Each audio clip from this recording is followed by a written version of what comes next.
Sienna Vale woke up in a stranger's penthouse wearing someone else's wedding dress. The man holding the gun wasn't a groom. He was Lucian Cross, the most dangerous criminal in the city.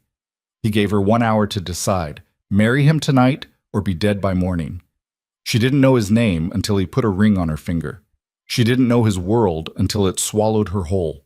Like this video, comment what city you're watching from, and stay until the end, because this is only the beginning of how a quiet cafe worker became the wife of a monster. The city looked different at night.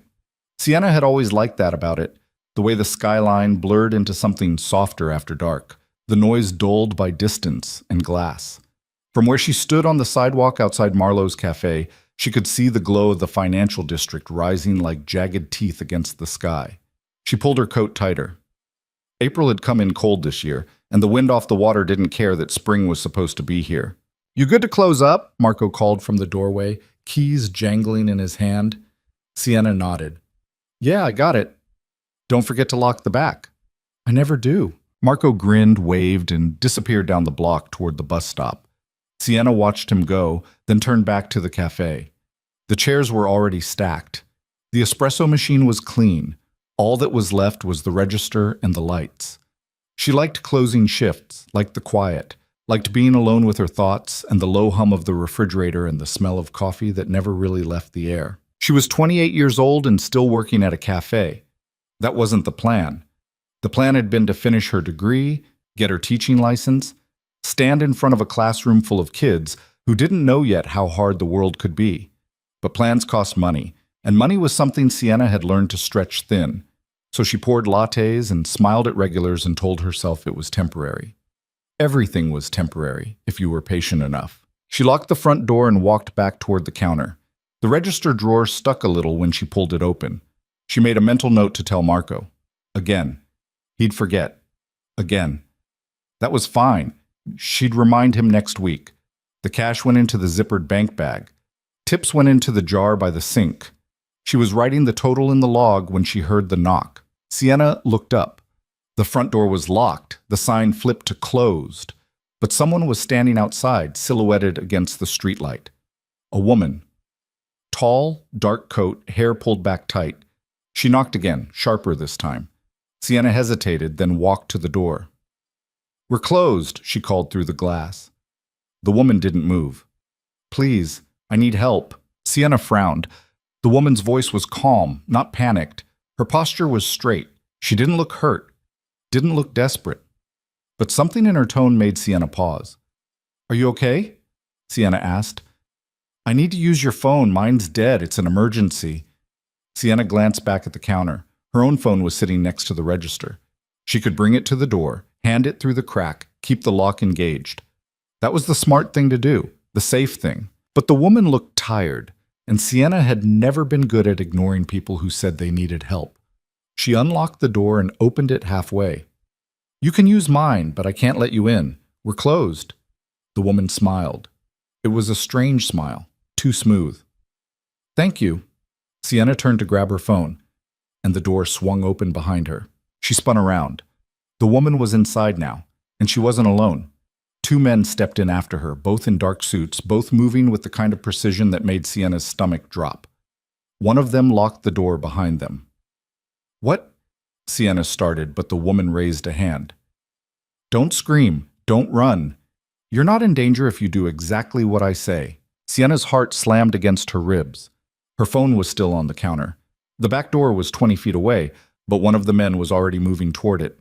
She took a step back. "What do you want?" "We're here to bring you to someone," the woman said. Her voice was still calm, still even. "You're going to come with us quietly. No one gets hurt, understand?" Sienna shook her head. "I don't know what this is, but you've got the wrong person." "We don't. I don't have money. This isn't about money." One of the men stepped closer. He was young, maybe 30, with a scar running through his left eyebrow. He didn't touch her, but he didn't have to. His presence was enough. "Please don't make this difficult," the woman said. "We have a car outside. You'll come with us now." Sienna's legs felt weak. Her hands were shaking. She had no idea who these people were or what they wanted, but she knew one thing. If she got into that car, she wasn't coming back. "I'm not going anywhere," she said. Her voice cracked. The woman sighed. "Then we'll carry you." The scarred man moved fast. Sienna tried to run, but he caught her arm and pulled her back. She screamed, kicked, clawed at his wrist, but he didn't even flinch. The second man grabbed her other arm, and together they hauled her toward the door. "Stop, please. Someone help." The woman opened the door. A black sedan was idling at the curb, windows tinted, engine purring. Sienna thrashed, but the men were too strong.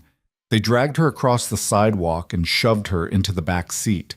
The woman slid in beside her. The door slammed shut. "Drive," the woman said. The car moved. Sienna pressed herself against the door, breathing hard, eyes wild. "Who are you? Where are you taking me?" "Somewhere safe." "Safe? You just kidnapped me." The woman didn't answer. She looked out the window, expression unreadable. Sienna's mind raced. She tried to think of an escape, a way out, something she could do. But the doors were locked, the men in the front seat were silent, and the city was blurring past the windows too fast for her to scream for help. They drove for 20 minutes. The streets got quieter. The buildings got taller. Sienna recognized the neighborhood. This was the financial district, where the money lived, where people like her didn't belong. The car pulled into an underground garage beneath a high-rise. The door opened, and the woman gestured for Sienna to get out. She didn't move. "You can walk or they'll carry you again," the woman said. "Your choice." Sienna got out. They led her to an elevator. The woman pressed a button marked PH Penthouse. The elevator rose smoothly, silently, and Sienna's stomach twisted with every floor they passed. When the doors finally opened, she stepped out into a hallway that smelled like leather and expensive cologne. The woman walked ahead. Sienna followed because she didn't know what else to do. At the end of the hall was a set of double doors. The woman pushed them open. Inside was a penthouse that looked like it belonged in a magazine. Floor-to-ceiling windows, dark wood floors, minimalist furniture that probably cost more than Sienna made in a year. But she didn't care about any of that, because standing in the center of the room, hands in his pockets, was a man she had never seen before. He was tall, maybe 6'2". Dark hair, sharp jaw, eyes like smoke. He wore a black suit that fit him like it had been tailored to his bones. And when he looked at her, Sienna felt something cold slide down her spine. "Leave us," he said.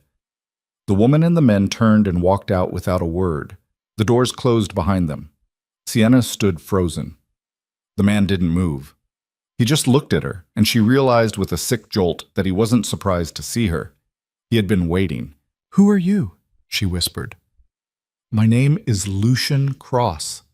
The name hit her like a punch. Everyone in the city knew that name. You didn't have to be involved in crime to know it. Lucian Cross owned half the docks, ran the smuggling trade, had judges, cops, and politicians in his pocket. People whispered about him the way they whispered about ghost stories. Sienna took a step back. "Why did you bring me here?" Lucian tilted his head slightly, studying her. "Because you're in danger." "From who?" "From people who think hurting you will hurt me." Sienna blinked. "I don't even know you." "No, but they've been watching me, and they've seen me watching you." Her blood went cold. "What?" Lucian moved then, crossing the room to a side table where a garment bag lay draped over a chair. He picked it up and held it out toward her. "Put this on." Sienna stared at the bag. "What is that?" "A wedding dress." Her breath caught. "What?" "You're going to marry me," Lucian said, his voice flat, matter-of-fact. "Tonight, in less than an hour."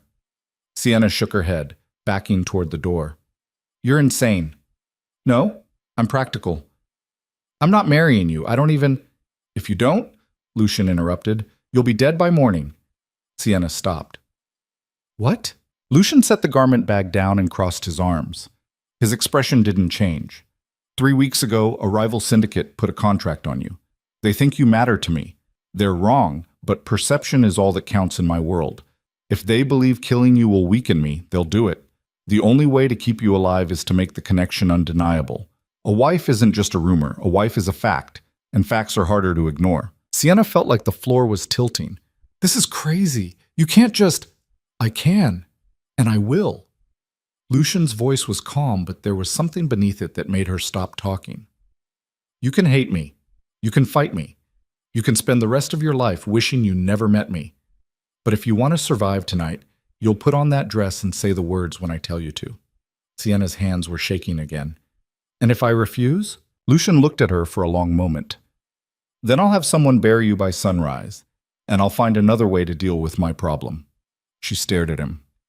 He wasn't bluffing. She could see it in his eyes. No hesitation, no guilt, no second thoughts. Just cold, brutal certainty. You're a monster, she whispered. Yes, Lucian said, but I'm the only reason you're still breathing. Sienna didn't remember putting on the dress. She must have, because when she looked down, she was wearing it. White silk, simple cut, no veil. It fit perfectly, and that made her feel sick. How long had he been planning this?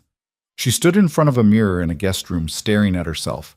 The woman looking back was pale, eyes too wide, hands clenched into fists. She didn't look like a bride. She looked like a prisoner. There was a knock at the door. It's time, Lucian said from the other side. Sienna closed her eyes, took a breath, opened them again. She walked to the door and pulled it open. Lucian was waiting, still in his black suit, expression unreadable. He didn't offer his hand, didn't say anything, just turned and started walking. Sienna followed. They went down a hallway to another room, a study maybe. Inside were 3 people, a man in a cheap suit holding a Bible, a woman with a camera, and another man Sienna didn't recognize. The man with the Bible looked nervous. The woman with the camera didn't. Stand here, Lucian said, gesturing to a spot in front of the makeshift altar. Sienna stood. Lucian stood beside her. The man with the Bible cleared his throat. We are gathered here. Skip it, Lucian said. Just the vows. The man swallowed. Right. Do you, Lucian Cross, take this woman to be your lawfully wedded wife? I do. And do you, Sienna Vale, take this man to be your lawfully wedded husband? Sienna didn't answer. She couldn't. The words were stuck in her throat, choking her. Lucian looked at her. Say it. Say it, Sienna. Her voice came out broken. I do. The man with the Bible exhaled. Then by the power vested in me, I now pronounce you husband and wife. Lucian pulled a ring from his pocket, simple, gold, elegant, and slid it onto Sienna's finger. She stared at it, numb. The woman with the camera snapped a picture. The flash made Sienna flinch. We're done, Lucian said. The man with the Bible practically ran out of the room.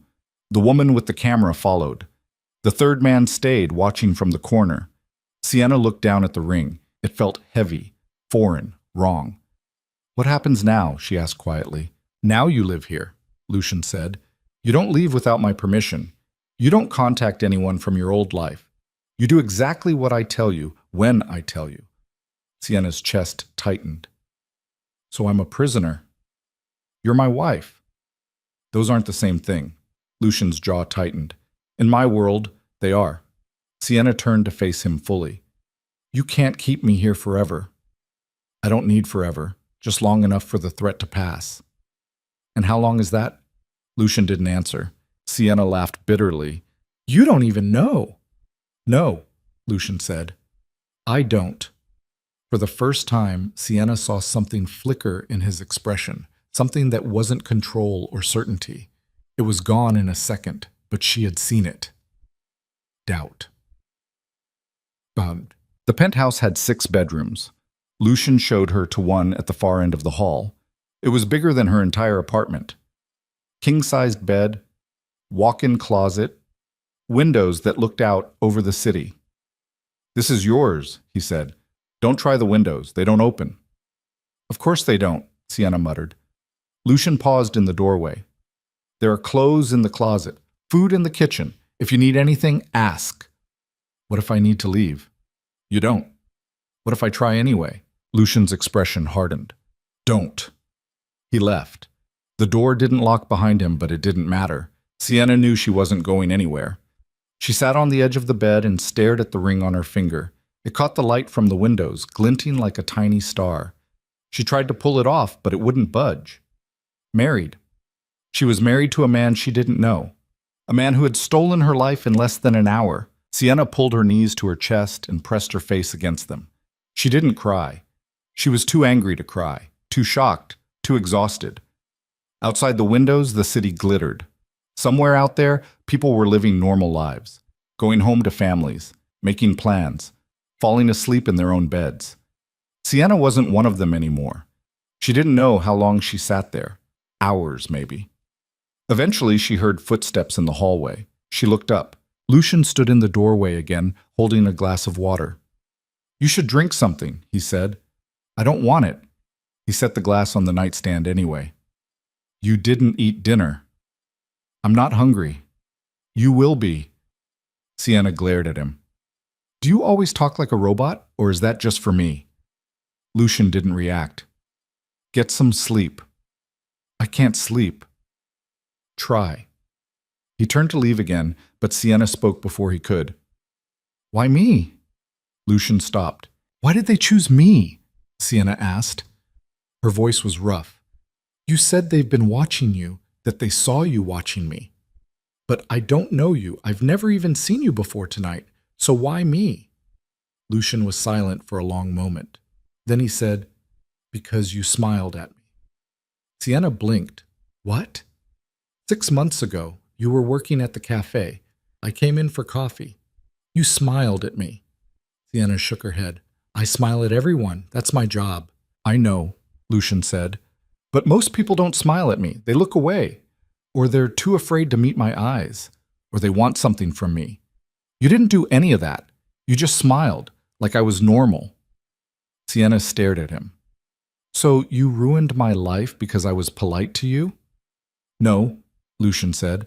"I ruined your life because someone else noticed."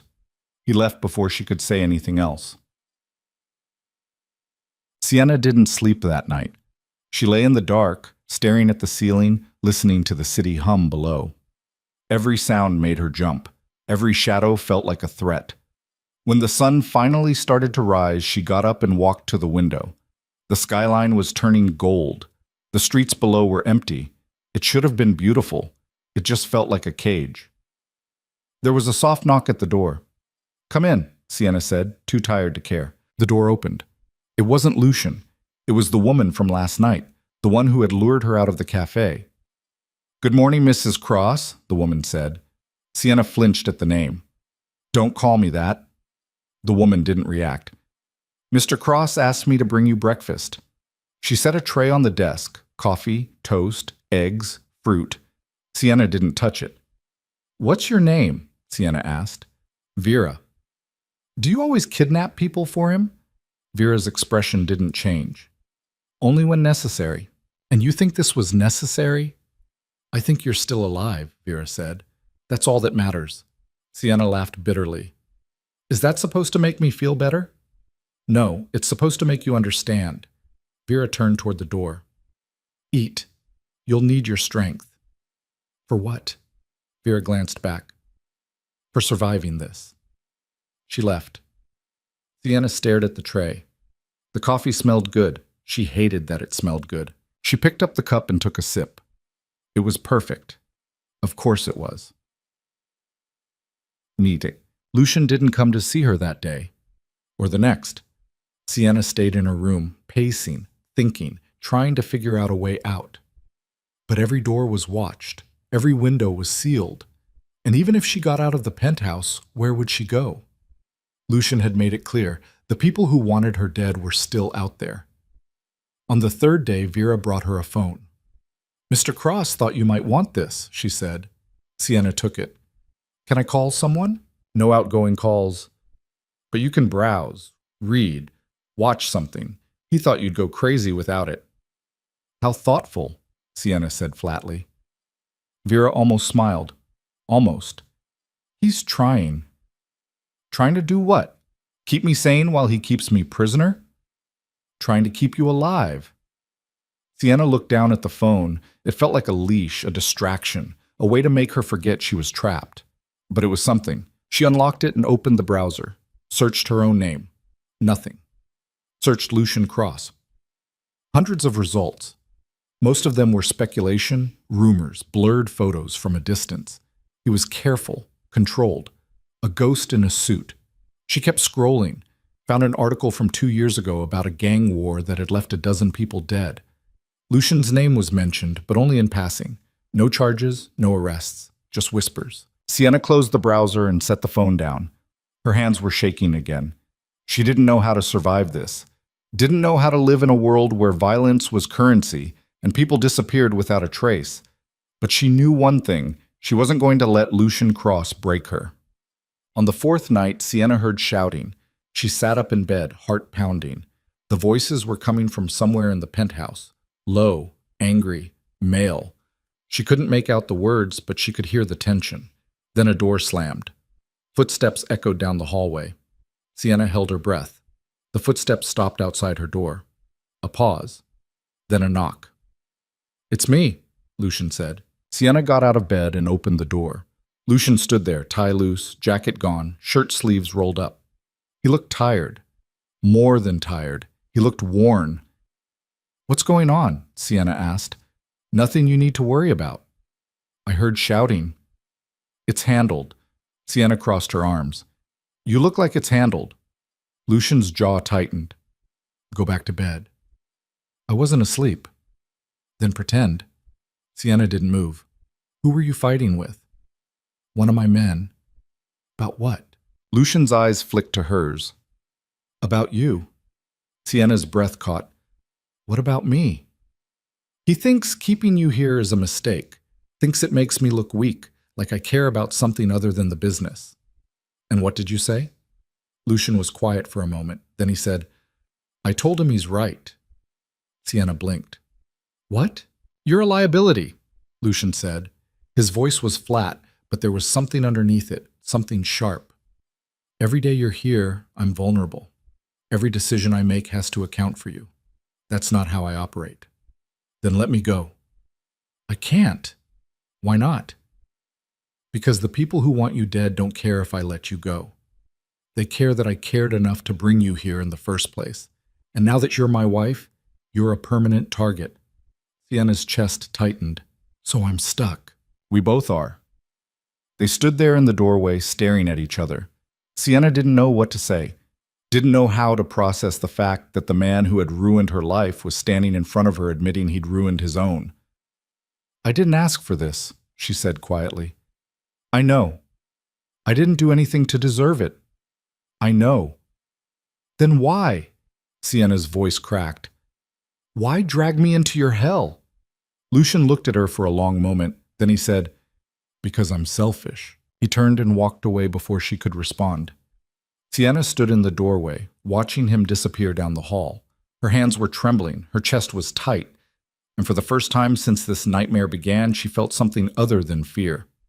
She felt angry, not at the people who wanted her dead, not at the world that had turned her into a target, at him. At Lucian Cross, who had looked at her like she was something fragile and worth saving, and then locked her in a cage to prove it. The days blurred together. Sienna stopped counting them, stopped trying to keep track of time. She ate when Vera brought food, slept when exhaustion finally dragged her under, spent the rest of her time staring out the window at a city she couldn't touch. Lucian came to check on her every few days. He never stayed long, never said much, just asked if she needed anything, and left when she said no. But on the 10th night, something changed. Sienna was in the kitchen, technically allowed, though Vera hovered nearby like a shadow, when Lucian walked in. He looked different. Still in a suit, but the tie was gone and the top button of his shirt was undone. His hair was slightly mussed, like he'd been running his hands through it. "Can't sleep?" he asked. Sienna looked up from the cup of tea she'd been making. "Can you?" Lucian didn't answer. He walked to the counter, poured himself a glass of whiskey, and leaned against the island. They stood in silence for a moment. Sienna stirred her tea. Lucian drank. "Do you ever regret it?" Sienna asked suddenly. Lucian glanced at her. "Regret what?" "All of it. The life you've built, the things you've done." Lucian was quiet for a long time. Then he said, "Every day." Sienna looked at him, surprised. "But regret doesn't change anything," Lucian continued. "It doesn't bring people back, doesn't undo decisions, doesn't make you clean." He took another sip of whiskey. "So I stopped caring about it." "That's a lie," Sienna said. Lucien raised an eyebrow. Excuse me? You care, Sienna said. If you didn't, you wouldn't look like you haven't slept in a week. You wouldn't be drinking alone in your kitchen at 2 in the morning, and you sure as hell wouldn't have married a stranger to keep her alive. Lucian's expression darkened. You don't know me. No, Sienna agreed. But I know what guilt looks like. And you're drowning in it. Lucian set his glass down hard enough to make her flinch. You think you have me figured out? You think because you've been here for 2 weeks, you understand who I am? I think you're not as cold as you pretend to be. Lucian laughed, but it was bitter. You're wrong. Am I? He stepped closer. Sienna didn't back away. I've killed people, Sienna, Lucian said, his voice low and dangerous. Not in self-defense. Not by accident. I've looked men in the eye and pulled the trigger because it was good for business.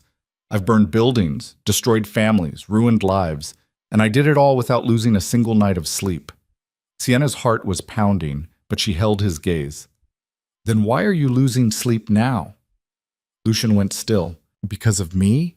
Sienna pressed. Because you dragged someone innocent into your world, and now you have to live with it? Stop talking. Or what? You'll lock me up? You already did that. You'll threaten me? I'm already threatened. What else do you have, Lucian?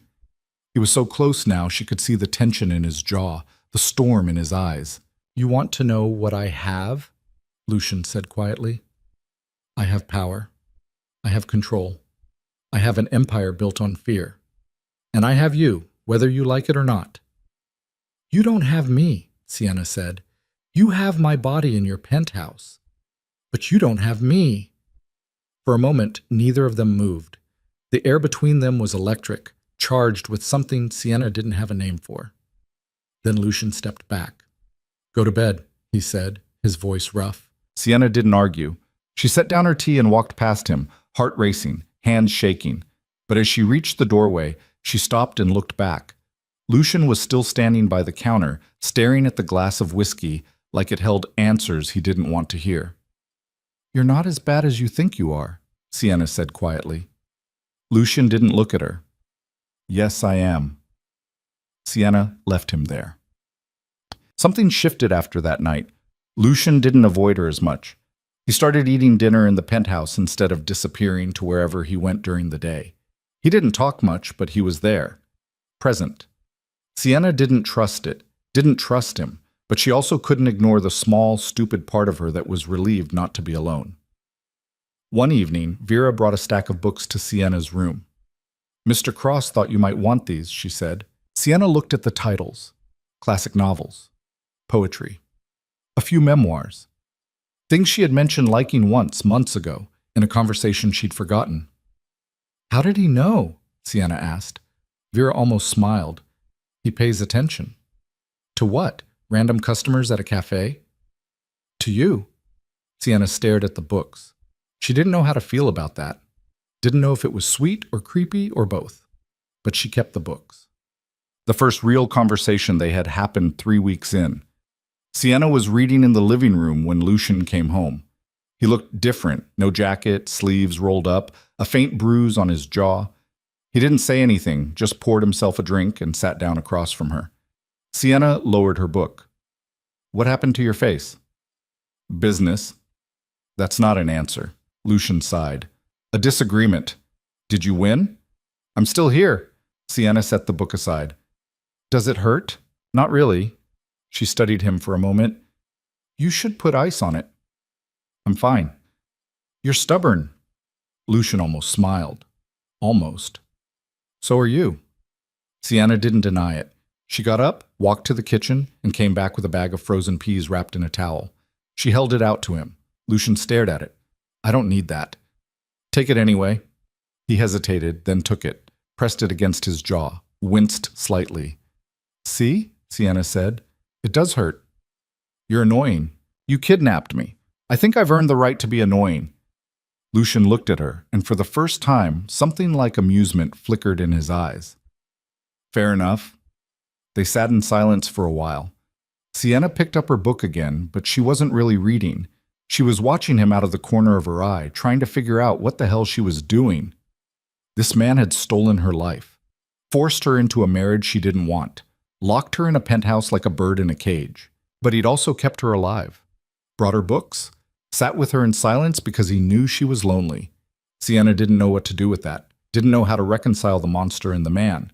So she didn't try, she just kept reading, and Lucian kept sitting there, holding the frozen peas, pretending his jaw didn't hurt. For now, that was enough. The silence between them stretched until Lucian finally set down the frozen peas and stood. He didn't say goodnight, just walked toward his office and closed the door behind him. Sienna listened to the lock click into place and wondered if he was hiding from her or from himself. The next morning, she woke to voices in the hallway. Not shouting this time, but low and urgent. She pulled on a sweater and cracked open her door. Lucian was standing near the elevator with two men she'd never seen before. One was older, gray at the temples, wearing a suit that looked military sharp. The other was younger, lean and wiry, with ink crawling up his neck. "We can't wait another week," the older man was saying. "They're moving shipments through the East Dock now. If we don't respond—" "I said I'll handle it," Lucian interrupted. His voice was cold, final. "With respect, you've been saying that for 3 weeks." The older man's eyes flicked toward Sienna's door. "Ever since—" "Careful, Marcus." Marcus went quiet. The younger man shifted uncomfortably. Lucian's jaw tightened. "I'll be at the warehouse tonight. Tell Chen to have the numbers ready. And if Constantine makes a move while you're distracted, then you deal with it." Marcus looked like he wanted to argue, but he didn't. He nodded once, sharp, and left with the younger man. Lucien stood there for a moment, staring at nothing. Then he turned and saw Sienna watching. "You should be asleep," he said. "You should stop lying to your people." Lucian's expression didn't change. "Excuse me?" Sienna stepped into the hallway. "They think I'm making you weak, and you're letting them think it because you don't want to admit they're right." "You don't know what you're talking about." "Don't I?" Sienna crossed her arms. "You just told that man to handle a threat you'd normally take care of yourself. You're dodging decisions, staying here more than you should, all because you're trying to keep me safe and run your empire at the same time, and you're failing at both." Lucian took a step toward her. "You think you understand my world after a month? You think you can stand there and lecture me about how to run my business?" "I think you're scared," Sienna said quietly. "And I think that's new for you." Lucian went very still. For a second, Sienna thought she'd pushed too far, thought he might actually lose his temper. But instead, he just looked at her with something raw and unguarded in his eyes. "You're right," he said. "I am scared." Sienna blinked. She hadn't expected honesty. "I've spent 15 years building this empire," Lucian continued. "I've made decisions that would destroy most men. I've survived things that should have killed me, and I've never once been afraid of losing." He paused. "Until now. Because of me. Because I finally have something to lose." The words hung between them like a confession. Sienna didn't know what to say, didn't know how to process the fact that this man, this criminal, this stranger, was standing in front of her admitting she mattered. "I didn't ask to be your weakness," she said finally. "I know. And I don't want to be the reason you get yourself killed." Lucian almost smiled. "Then we're even, because I don't want to be the reason you get yourself killed either." Sienna looked at him for a long moment, saw the exhaustion in his face, the weight he was carrying, the cracks starting to show. "You can't do this alone," she said. "I've been doing it alone for years. And look where that got you, married to a woman you barely know, fighting a war on 2 fronts, losing the trust of your own men." Lucian's expression hardened. "What do you want me to do, Sienna? Ask for help? Show vulnerability? That's not how this works. The second they think I'm weak—" "They already think you're weak," Sienna interrupted. "They just said it. You're not protecting yourself by pretending everything's fine. You're just making it worse." Lucian was quiet for a long time. Then he turned and walked toward the windows. The city was waking up below, all steel and glass and noise. "My father used to say that the moment you care about something, you've already lost," Lucian said. His voice was distant. "Because caring makes you hesitate, makes you second guess, makes you vulnerable.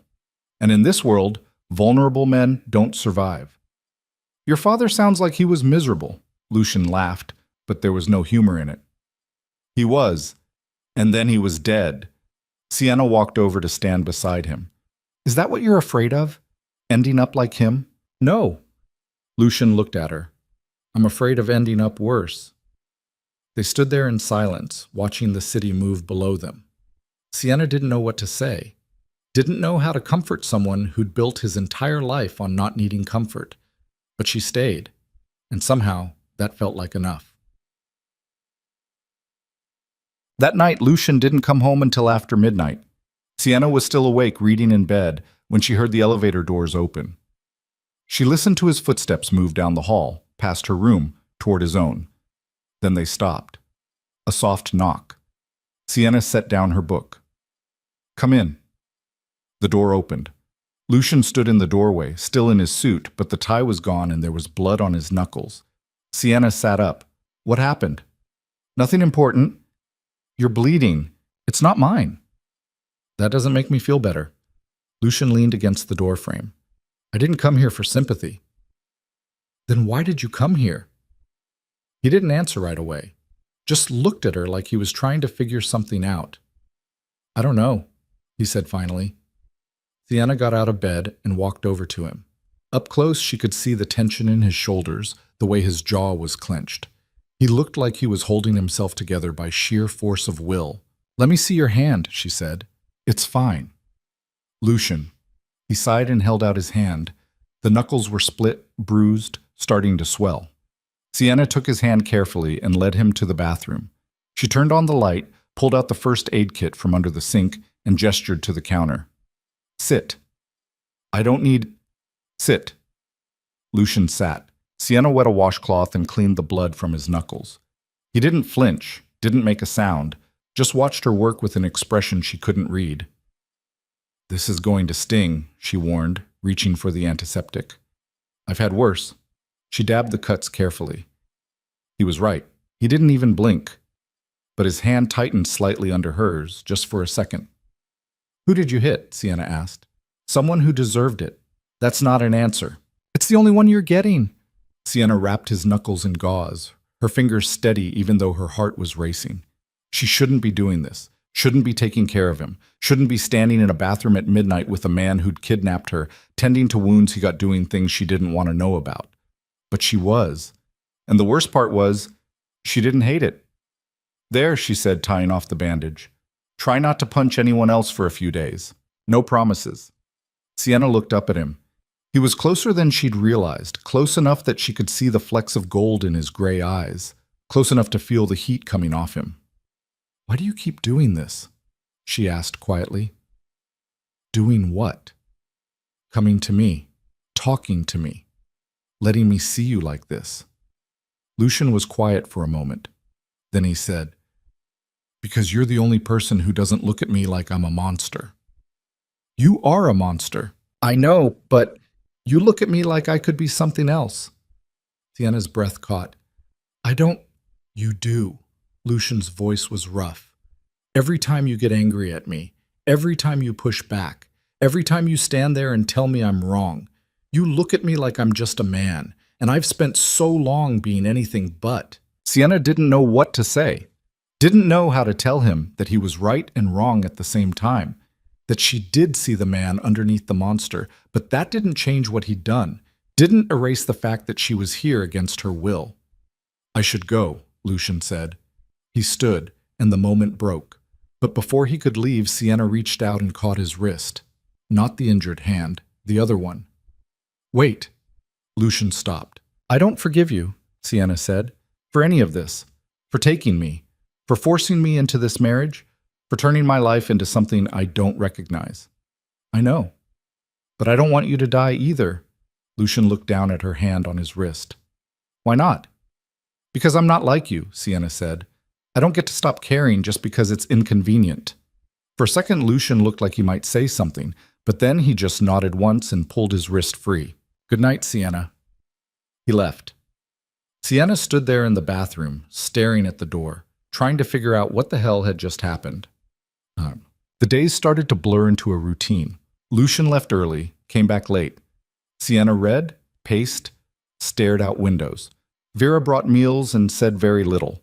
The penthouse felt less like a prison and more like a cage someone had tried to make comfortable. But things were changing, small things. Lucian started leaving books for her on the kitchen counter, ones he thought she'd like, though he never said as much. Sienna started leaving coffee for him in the morning, brewed the way she'd learned he preferred it. They didn't talk about it, didn't acknowledge the small gestures, but they kept doing them anyway. One evening, Sienna was in the living room when Lucian came home earlier than usual. He looked surprised to see her there. "I thought you'd be in your room," he said. "I got tired of staring at the same four walls." Lucian nodded and poured himself a drink. He started to walk toward his office, then stopped. "Do you play chess?" he asked. Sienna blinked. "What?" "Chess. Do you know how to play?" "Yeah, why?" Lucian gestured to a board set up on a side table. "I could use a game." Sienna stared at him.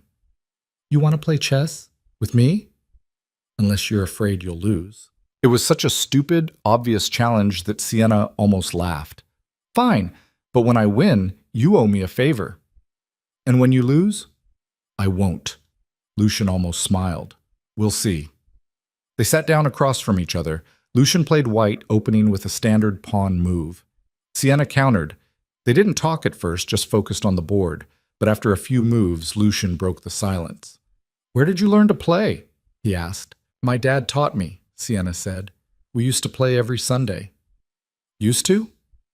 "He died when I was 20. Lucian looked up. "I'm sorry." Sienna moved her knight. "It was a long time ago." They played in silence for a while. Sienna was good, better than Lucian had expected. She didn't make obvious mistakes, didn't rush, thought 3 moves ahead. "You're better than I thought you'd be," Lucian said. "You sound surprised." "I am." Sienna looked up at him. "Because you thought I'd be easy to beat?" "Because most people are." "That's arrogant." "It's true." Sienna captured his bishop. "Check." Lucian raised an eyebrow. He studied the board, then moved his king. Not bad. They kept playing. The game stretched on, neither of them willing to give ground. Sienna found herself forgetting, just for a moment, that she hated him, found herself enjoying the challenge, the focus, the way he looked at the board like it was a battlefield. "Do you ever miss it?" Lucian asked suddenly. "Miss what?" "Your old life, the cafe, your friends, the plans you had." Sienna's chest tightened. "Every day. I'm sorry." "No, you're not." Lucian met her eyes. "You're right. I'm not.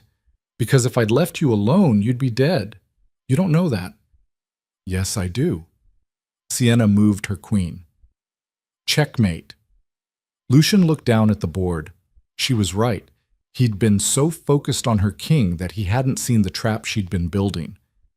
"You're better than I thought," he said again. "You already said that." "I meant it more this time." Sienna leaned back in her chair. "You owe me a favor." "What do you want?" She hesitated. There were 100 things she could ask for. Freedom. Answers. A phone call to someone from her old life. But instead she said, "The truth." Lucian frowned. "About what?" "About why you really brought me here. And don't say it was just to keep me safe. You could have hidden me somewhere else, sent me away, faked my death. But you didn't. You married me and locked me in your home. Why?" Lucian was quiet for a long time. Then he said, "Because I'm selfish." "You said that before." "Because it's true." "That's not the whole truth." Lucian stood and walked to the windows. The city glittered below, cold and indifferent. "I've spent my entire life alone," he said, "not because I had to. Because I chose to. Because it was safer, easier. Because the people I cared about ended up dead or worse." He paused. "And then I saw you, just once, for 5 minutes in a cafe. And you smiled at me like I was normal, like I wasn't carrying the weight of 100 bodies on my back. And I kept thinking about that smile, kept wondering what it would be like to have someone look at me that way every day." Sienna's throat felt tight. "So you took me. So I took you. That's insane. I know. That's not love, that's obsession." Lucian turned to face her. "I never said it was love." "Then what is it?" He looked at her with an intensity that made her chest ache. "I don't know, but it's the closest I've ever come." Sienna stood. Her legs felt unsteady. "You can't keep me here forever just because you're lonely." "I'm not keeping you here because I'm lonely," Lucian said. "I'm keeping you here because the alternative is watching you die. And I've watched enough people die." I'm not your responsibility. Yes, you are. The moment I brought you into this, you became my responsibility, and I don't abandon my responsibilities. Sienna shook her head. This isn't fair. No, it's not. They stood there staring at each other across the room. The space between them felt impossibly wide and impossibly small at the same time. I should go to bed, Sienna said finally. Wait. She stopped. Lucian crossed the room until he was standing in front of her. Up close, she could see the exhaustion in his face, the cracks in his armor. I know this isn't what you wanted, he said quietly. I know I took something from you that I can never give back, but I need you to understand. I didn't do this to hurt you. I did it because losing you would have hurt more. Sienna's breath caught. You don't even know me. I know enough. You know a version of me that doesn't exist. The girl who smiled at you in a cafe isn't real, Lucian. She was just doing her job. Maybe. But the woman standing in front of me now is real. And she's stronger than I ever expected, braver, sharper. And every time she looks at me with that fire in her eyes, I remember why I couldn't let her go. Sienna's heart was pounding. She should walk away, should tell him he was delusional and dangerous and everything he was saying was wrong. But she didn't, because a small, terrifying part of her understood exactly what he meant. I need to go, she whispered. Lucian stepped back. Okay. Sienna walked past him, her hands shaking, her mind spinning. She made it to her room and closed the door behind her, pressed her back against it and tried to breathe. This was wrong, all of it. She shouldn't care about his loneliness or his fear or the way he looked at her like she was the only thing keeping him human, but she did, and that scared her more than anything else. The next few days were tense. Sienna avoided Lucian as much as she could, stayed in her room, ate meals alone, tried to pretend the conversation had never happened. But Lucian didn't let her forget. He didn't push, didn't demand her attention. But he was there, present, leaving coffee, leaving books, leaving small reminders that he was thinking about her even when she didn't want him to. On the fifth night, Sienna couldn't take it anymore. She found him in his office, working late as usual. The door was open. He looked up when she knocked. Can I come in? She asked. Of course. Sienna stepped inside. The office was all dark wood and leather, walls lined with books that looked like they'd actually been read. Lucian closed his laptop and gave her his full attention. I've been thinking, Sienna said. About? About what you said. About why you brought me here. Lucian's expression didn't change. And? And I think you're lying to yourself. Lucian raised an eyebrow. How so? You said you're selfish, that you kept me here because you wanted me close. But that's not the whole truth. Sienna crossed her arms. You kept me here because you're terrified of being alone. And instead of dealing with that, you decided to trap someone else in your loneliness so you wouldn't have to face it by yourself. Lucian went very still. Is that what you think? It's what I know. And what do you want me to say, Sienna? That you're right? That I'm broken and selfish and using you to fill a void I don't know how to fix? Lucian stood. Fine. You're right. I am all of those things. But that doesn't change the fact that you're safer here than anywhere else. Safe, Sienna repeated. I'm safe in a cage. Better a cage than a grave. Is it? Sienna's voice rose. Because from where I'm standing, I'm not living. I'm just surviving. And there's a difference. Lucian's jaw tightened. What do you want from me? I want you to let me go. I can't. You won't. It's the same thing.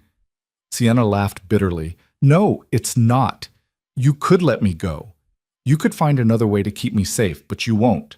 Because you're afraid that if I leave, you'll go back to being the man you were before. And you can't stand that idea. Lucian took a step toward her. You're damn right I can't stand it. Because the man I was before didn't care if he lived or died. Didn't care about anything except power and control. And then you happened. And now I care. And I hate it. I hate that you've made me weak.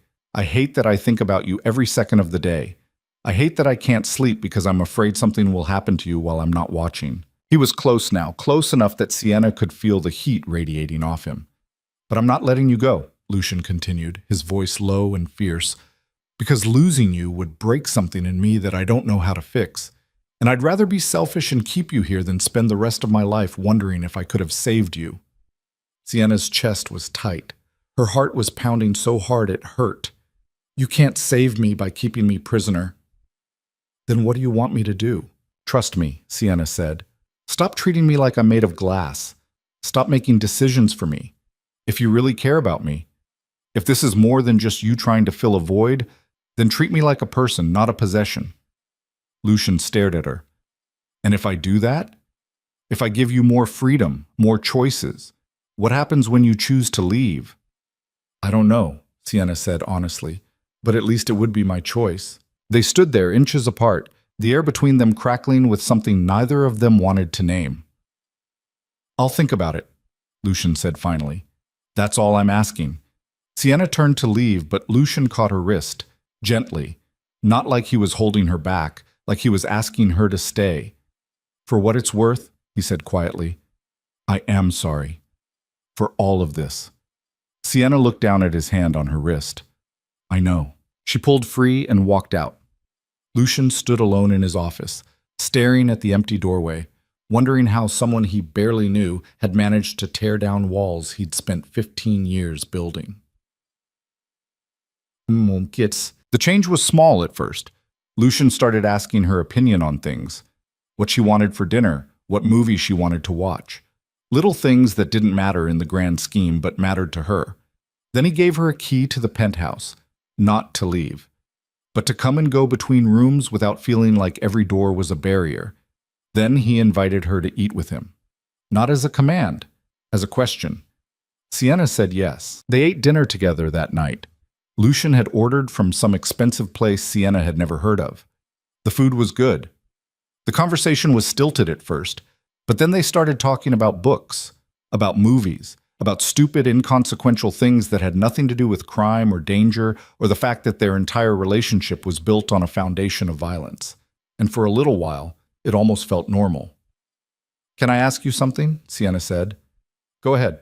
Do you regret it? Bringing me here? Lucian set down his fork. Do you want the truth or the answer that makes me sound better? The truth. No, Lucian said. I don't regret it. I regret that I had to. I regret that the world I live in made it necessary.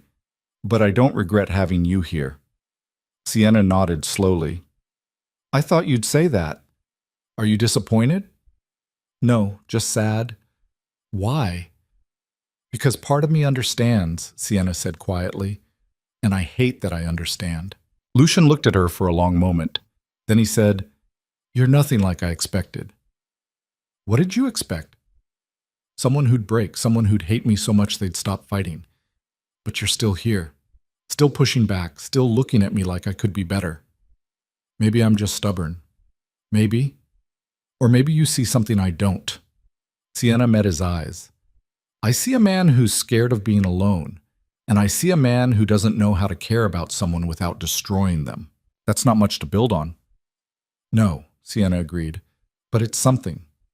They finished dinner in silence, and when Sienna went to bed that night, she didn't lock her door. She didn't know why, didn't know what it meant, but Lucian noticed, and for the first time in weeks, he slept through the night. The unlocked door became a kind of unspoken agreement between them. Sienna still didn't trust Lucian, not completely, but she was starting to understand him, and understanding, she was learning, was more dangerous than hatred. Hatred kept you sharp. Understanding made you soft. She woke one morning to find him already gone. That wasn't unusual. But there was a note on the kitchen counter written in his sharp, precise handwriting. Back by dinner, don't burn the place down. Sienna almost smiled. Almost. She spent the day reading, pacing, trying to ignore the way the penthouse felt emptier without him in it. That bothered her more than she wanted to admit.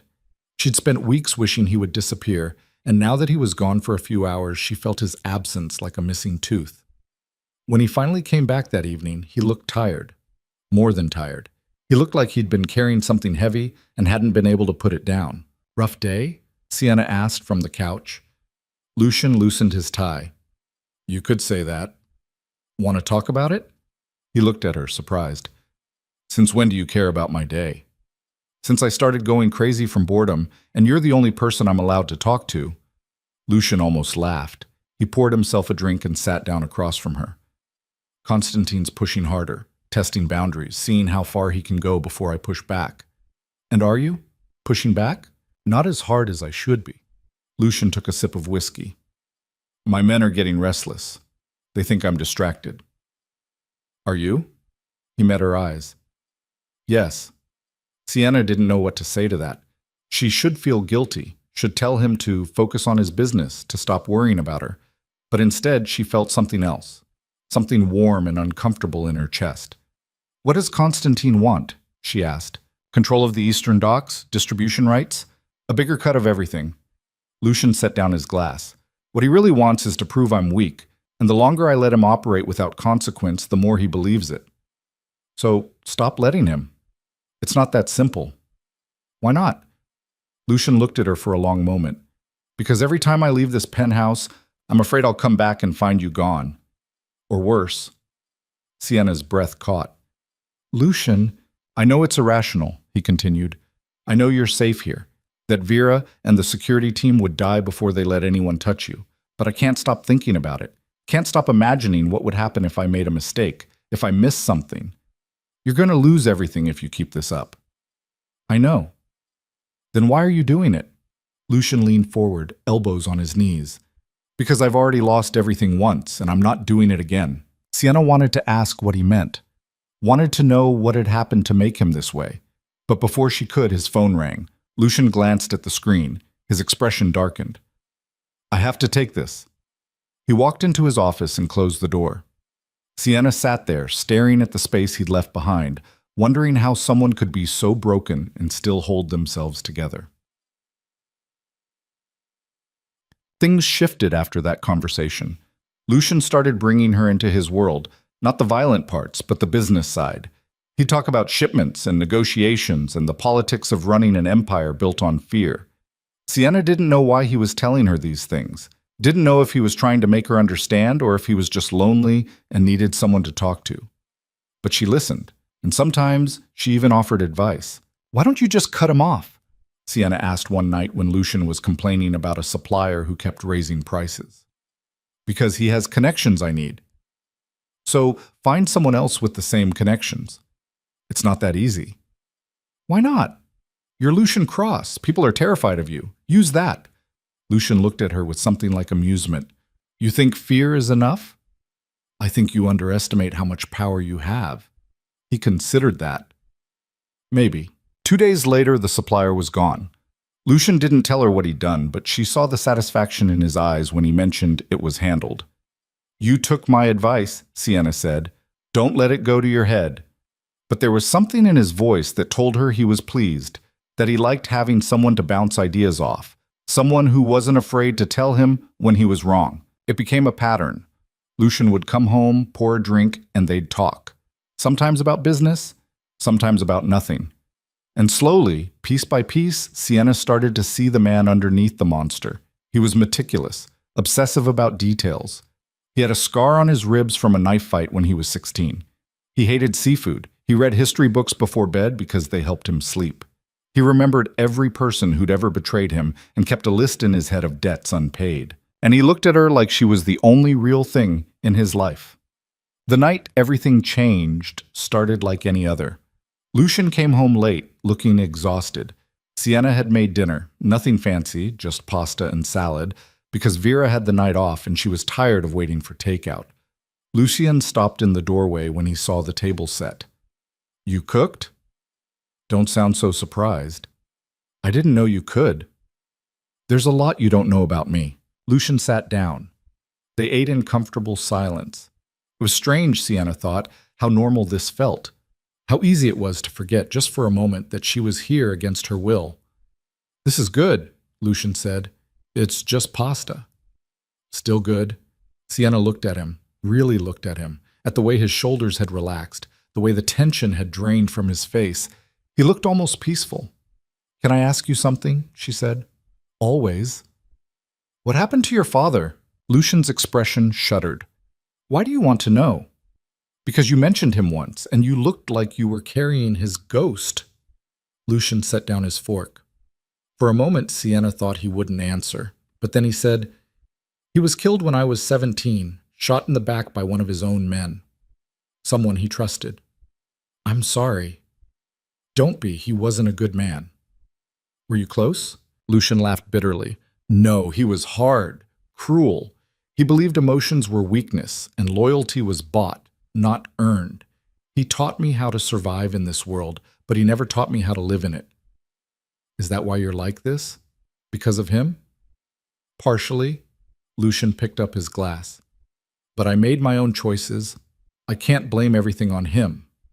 Sienna hesitated. Do you ever wish you'd made different choices? Every day. Lucian met her eyes. But wishing doesn't change anything. I am what I am. You could be something else. No, I couldn't. I'm in too deep. There's no walking away from this life. Not even for the right reason? Lucian's gaze intensified. What reason would that be? Sienna's heart was pounding. She didn't answer. Couldn't answer. Because the truth was too complicated and too terrifying to say out loud. Before either of them could speak again, Lucian's phone buzzed. He glanced at it and his entire demeanor changed. What is it? Sienna asked. I have to go. Now? Now. He stood, already moving toward the door. Lock yourself in your room. Don't come out until I get back. Lucian, what's happening? He stopped and looked at her. There was something in his eyes she'd never seen before. Fear. Just do what I say, please. He left before she could argue. Sienna paced her room for 20 minutes before she couldn't take it anymore. She opened the door and walked into the hallway. The penthouse was quiet. Too quiet. Vera? She called. No answer. Sienna's stomach twisted. She walked toward the living room, her footsteps too loud in the silence. Everything looked normal, nothing out of place, but something felt wrong. She heard it then. A sound from the elevator shaft. Metal scraping against metal. Sienna's blood went cold. She backed toward her room, heart hammering. The sound came again, closer this time. Someone was in the building. She ran back to her room and locked the door. Grabbed her phone, the one Lucian had given her that only worked for emergencies, and dialed his number. It rang once, twice, 3 times. Sienna? Lucian's voice was sharp. What's wrong? Someone's here, she whispered. I heard something in the elevator. Get in the bathroom. Lock the door. Don't come out. Lucian, do it now. The line went dead. Sienna ran to the bathroom and locked herself inside. She could hear footsteps now. Heavy. Deliberate. Moving through the penthouse. They were searching for her. She pressed herself against the wall, trying to breathe quietly, trying not to panic. The footsteps came closer, stopped outside her bedroom door. A voice called out, We know you're here, Mrs. Cross. Make this easy on yourself. Sienna didn't move. Didn't breathe. The door to her bedroom exploded inward with a crash that made her jump. She heard them moving through the room, opening the closet, checking under the bed. Then they tried the bathroom door. Come out, the voice said. We're not here to hurt you. Just want to have a conversation. Sienna knew that was a lie. She'd heard enough of Lucian's stories to know what happened to people who were taken for conversations. The doorknob rattled. Once, twice. Then the whole door shook as someone slammed into it. Sienna looked around frantically. There was a window, small, high up. She climbed onto the counter and pushed it open. Barely big enough to fit through, but she didn't have a choice. She was halfway out when the bathroom door finally gave way. A hand grabbed her ankle and yanked her back. Sienna screamed, kicked, clawed at the window frame. The hand pulled harder. She lost her grip and fell backward into the bathroom. 2 men stood over her. One was young, maybe 25, with dead eyes. The other was older, scarred, with a smile that made her skin crawl. There you are, the older one said. Sienna scrambled backward until she hit the wall. Don't touch me. We're just going to take a little ride, the man said. Boss wants to meet you. Lucian will kill you. The man laughed. He'll try. But first, he'll have to find you. The younger man moved forward. Sienna tried to fight, but he was too strong. He grabbed her arms and hauled her to her feet. And then the lights went out. Everything happened at once. Sienna heard shouting, gunshots. The grip on her arms disappeared. She dropped to the floor, covering her head, trying to make herself small. The emergency lights kicked in, bathing everything in red. Sienna looked up. Lucian was there. He moved through the darkness like he was part of it. The younger man went down first. Sienna didn't see how, but he collapsed and didn't get back up. The older man pulled a gun. But Lucian was faster. He knocked the weapon away and drove his fist into the man's throat. The man dropped, gasping, clawing at his neck. Lucian didn't stop. He hit him again and again. Blood sprayed across the tile. The man stopped moving. Sienna watched, frozen, as Lucian stood over the body. His chest was heaving, his knuckles were bleeding, and when he finally looked at her, his eyes were wild. "Are you hurt?" he asked. Sienna shook her head. She couldn't speak. Lucian crossed the room in 2 strides and pulled her to her feet. His hands ran over her arms, her face, checking for injuries with a desperation that made her chest ache. "I'm okay," she finally managed to say. "You're not okay. They were here. They got past my security. They got to you. But you got here in time." Barely. Lucian's hands were shaking. "If I'd been 5 minutes later—" "But you weren't!" Lucian pulled her against him, held her so tightly she could barely breathe. Sienna felt his heart pounding against her cheek, felt the tremor running through him. "I can't do this," he said into her hair. "I can't keep you safe here." "What are you talking about?" Lucian pulled back, his hands on her shoulders. "I'm sending you away. New identity. New city. Somewhere Constantine can't find you." Sienna's stomach dropped. "No. It's not a discussion. You can't just decide. I already have." Lucian's voice was firm, final. "I've been working on it for weeks. I have people who can make you disappear, give you a life where you don't have to look over your shoulder. I don't want to disappear. Sienna," I said no. Lucian stared at her. "Why not?" And there it was, the question she'd been avoiding, the truth she didn't want to face. "Because I don't want to leave you," Sienna said quietly. Lucian went very still. "What?" "I don't want to leave you," she repeated. Her voice was stronger this time. "I know this is insane.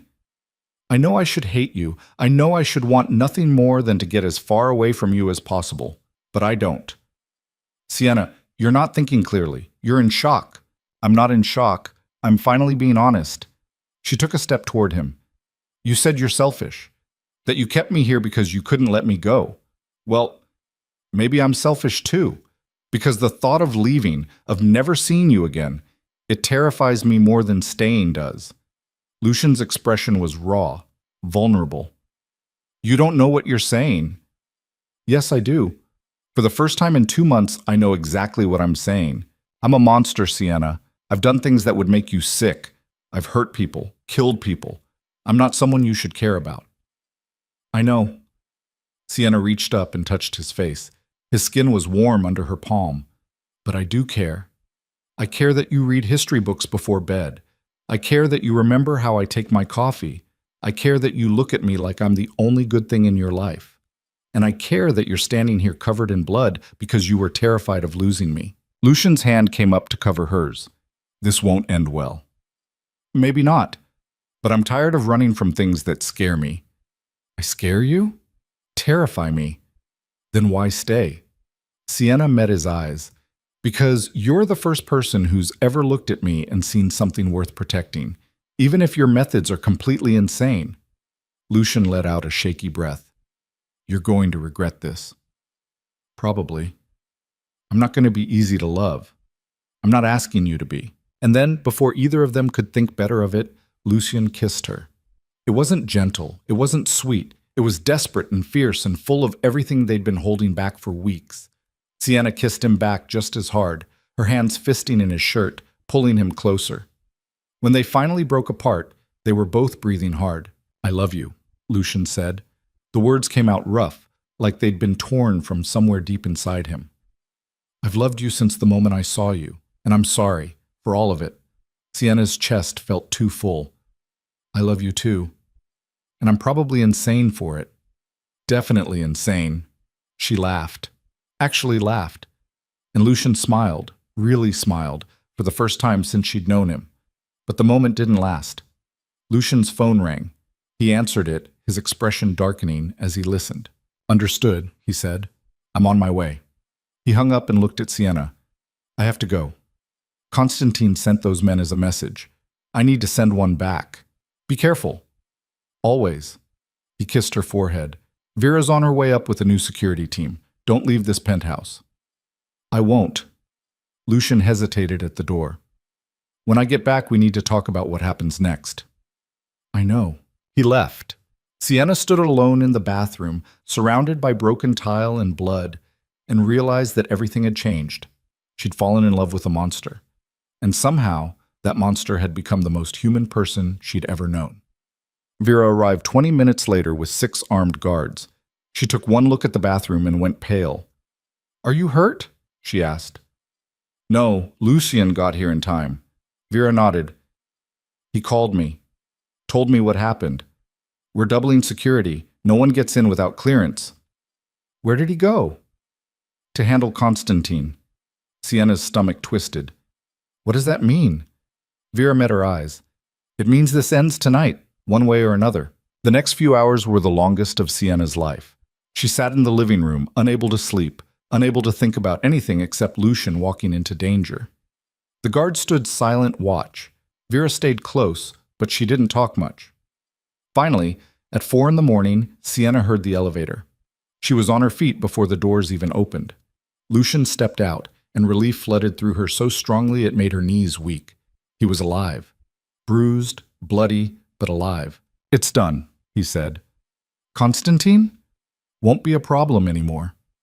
Sienna didn't ask what that meant, didn't want to know. She just crossed the room and wrapped her arms around him. Lucian held her like she was the only thing keeping him standing. "I need to clean up," he said eventually. "I'll help." They went to his bathroom.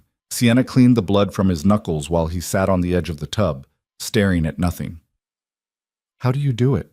she asked quietly. "Do what?" "Live with it. The things you've done." Lucian was quiet for a long time. "I tell myself it's necessary, that it's survival, that it's the price of the life I chose." He looked at her. "But the truth is, I don't know how to live with it. I just know how to keep moving forward." Sienna finished bandaging his hand. "You don't have to keep doing this." "Yes, I do. It's who I am." "Then let me help you carry it." Lucian pulled her close. "You already do." They stayed like that until the sun started to rise. And when Lucian finally stood, he looked different. Lighter, somehow. Like he'd been carrying a weight and had finally found someone willing to help him bear it. "What happens now?" Sienna asked. "Now," Lucian said, "we figure out how to build a life that doesn't require you to be locked in a cage." "Can we do that?" "I don't know, but I want to try." Sienna took his hand. "Then we'll try together." And for the first time since this nightmare began, she believed they actually might make it. But trying and succeeding turned out to be two very different things. The morning after Constantine's death, Lucian's phone didn't stop ringing. Sienna watched him take call after call, his face growing harder with each conversation. By noon, he'd locked himself in his office and hadn't come out. Vera brought lunch that neither of them ate. "It's worse than he expected," she said quietly. "What is?" "The fallout. Constantine had more allies than we knew about. They're not happy." Sienna's chest tightened. "What does that mean?" "It means this isn't over." When Lucian finally emerged that evening, he looked like he hadn't slept in days. His tie was gone, his shirt wrinkled, and there was a tension in his shoulders that hadn't been there before. "We need to talk," he said. Sienna set down the book she'd been pretending to read. "Okay." Lucian sat down across from her, elbows on his knees, hands clasped. "Constantine's second-in-command is calling for retaliation. He's rallied half the Eastern families. They're saying I've gotten weak, that I broke protocol by making it personal. You killed him because he tried to kill me. That's not personal, that's survival." In their eyes, it's the same thing. Lucian ran a hand through his hair. "They think you're my weakness, and they're planning to use that." Sienna's stomach dropped. "So what do we do?" "I send you away. Tonight. I have a place set up in Montana. Small town, new name, new life. You'll be safe there." "We already talked about this. I'm not leaving." "Sienna, no." She stood up. "You don't get to make this decision for me. Not anymore." Lucian stood too, his voice rising. "They're going to come for you. Not just once, not just twice. They're going to keep coming until they either kill you or break me. And I can't—" His voice cracked. "I can't watch you die." "Then don't let them win. Fight back. Do what you do best." "What I do best is destroy things. and I'm not destroying you. Sienna crossed the distance between them and grabbed his face, forcing him to look at her. You're not destroying me. You're trying to save me. But I don't need saving. I need you to trust that I can handle this. You can't handle this. No one can. Then we'll handle it together. Lucian closed his eyes. You don't understand what you're asking. I understand perfectly. You're going to war, and I'm telling you I want to stand beside you. I can't let you do that. You don't have a choice. Because if you send me away, I'll just come back. Lucian opened his eyes. You're impossible. And you're stubborn. We're perfect for each other. Despite everything, Lucian almost smiled. This is insane. Most love is. He pulled her close, resting his forehead against hers. If anything happens to you, it won't. You can't promise that. No, but I can promise I won't go down without a fight. Lucian kissed her then, slow and deep, like he was trying to memorize the taste of her. When he pulled back, his eyes were dark with something between fear and determination. Okay, he said. We do this together, but you follow my rules. You don't leave the penthouse without me. You don't take risks.